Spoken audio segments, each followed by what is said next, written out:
cómo rotar una imagen en Photoshop 2025. En nuestro teclado presionamos la tecla R, que es el atajo de teclado de la herramienta rotar vista. En la imagen, mantenemos presionado clic izquierdo y arrastramos hacia la derecha o hacia la izquierda, donde queremos que se ubique la imagen.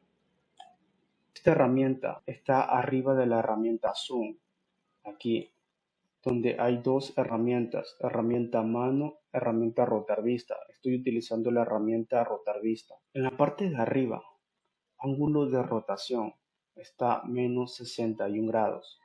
Podemos cambiar el valor con valores positivos o negativos. Escribo 90 grados. Otro valor,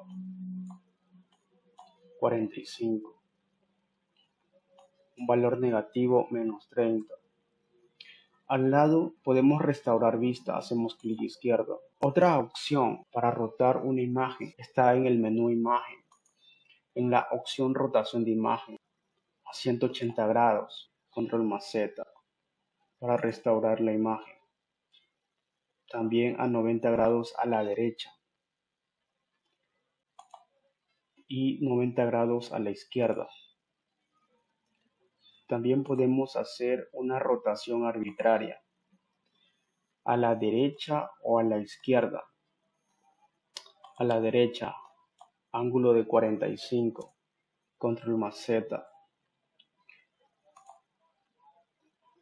También están dos opciones, voltear lienzo horizontal y voltear lienzo vertical.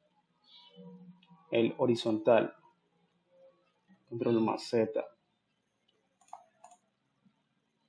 La otra opción, voltear lienzo vertical, control más Z.